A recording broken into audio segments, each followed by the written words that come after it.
Hello, I'm Grenville Woolacott. And I'm Debbie Woolacott.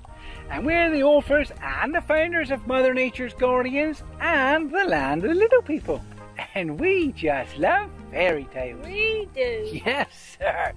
In this short video, we guarantee to make you smile and maybe even make you talk funny too.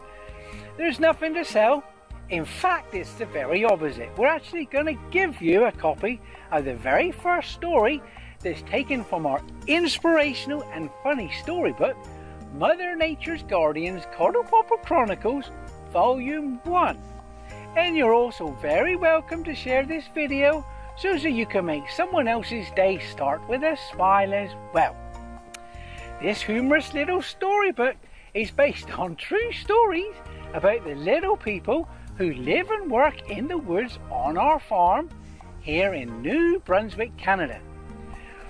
The story's only going to take a few minutes or so, and I can just about guarantee that it'll melt away your stress, bring a smile to your face, and put you in good cheer for the rest of the day. Yes, sir, how good is that? In exchange to see you smile, all that we'd like from you in return is for you to leave us a nice comment at the bottom of this video and tell us what you think of the story. Is that fair? That being said, if you like this story so much and would like to have a copy of your own for free, yes sir, then it's as easy as clicking the link to one of the websites down below and putting the email address in the box provided on the webpage so that we know where to send it, and then you can make someone else's day too. So here we go then, one free smile coming up just as we promised. It has been said that the best place to begin any story should be at the start. Because if I started at the end, you'd miss the middle, and that's the best bit. But if I started in the middle, you'd have to look between your knees to see where the story just come from. And if you look between your knees the wrong way, through your left eye, when your eyebrow is perpendicular to your nose, when the wind is blowing from an upwardly downward direction, you'd only see the end and not know whether you're coming or going. No, sir, not an easy task. Not an easy task at all. So, let me first tell you about the little people who live and work in the woods at once upon a time. Are you sitting comfortably and listening with both ears open and both eyes shut and one finger on your chin in a northerly inclination? But don't let your finger slip into your nose. No, sir. No booger picking during story time, or booger eating too, come to think of it. Not that I think about eating boogers. No, sir. Well, not too often anyway. Once upon a time is a quiet, picturesque little farm tucked away into the wooded hills of Williamsburg, about 3 frogs' leaps and a dog's bark away from the sleepy little village of Stanley in New Brunswick, Canada. Well, that is as long as the frogs are leaping and the dogs are barking and the village is still sleepy, or one could seriously get very lost. Yes, sir, very lost indeed. There are about 40 different cuddle popper families that live in the woods at once upon a time. But before I start this story, and before you even ask the question that's on your lips, I shall already answer it. You see, cuddle poppers just love riddles, and they love to read what's on the minds of little boys and girls, and on the minds of big boys as well, and girls, come to think of it. Not that I think of that very often either. No, sir, thinking can make your brain ache and your nose whistle, and what a kerfuffle that turns into. Yes, sir, a proper cuddle popper kerfuffulation of the utmost proportions.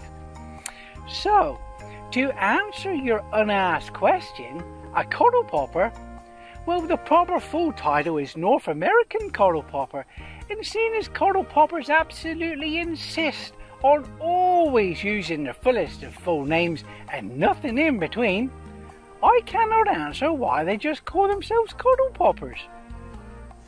A mysterious conundrum indeed. Yes, sir. You never ever call a cuddle popper by just his first or last name. No, sir. Nor do you call him Mr. either, even if he happens to be a boy. It's considered poor etiquette to use anything other than the cuddle popper's full list of full names. Yes, sir. Every single last one of them. And some cuddle poppers have very many names. Very many names indeed. A cuddle popper is a little person just like you and me who lives and works in the woods. Cuddle poppers are very hard to spot because being so small and ever so shy, they usually just stay in the shadows. And if ever they get spotted by a human, they freeze absolutely still like a statue, or maybe even stiller like a baby bunny on bath night. Yes, sir, that still. And you all know how still that is, don't you?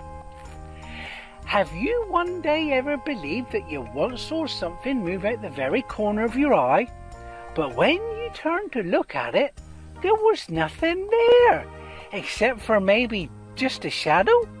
Or was there something in the shadows? Did you take time to ponder and look? It sounds to me that you were cuddle poppered. Yes, sir. Cuddle poppers absolutely love to play their little tricks and games, especially on humans, and even more especially on other cuddle poppers. Yes, sir, they surely do. The most common time to see a cuddle popper, if you're patient enough and can keep quiet for long enough. I say keep quiet for long enough because, well, I'll tell you the answer to that in the next video. Just put your email address in the box over there. And not only will I finish the story, I shall also give you a free digital copy of the story for you to keep as well. How cool is that? Please don't forget to click the like button down below and leave us a nice comment too. And we'll see you on the other side. Until next time, be good, keep smiling, and together we'll change the world one act of kindness at a time.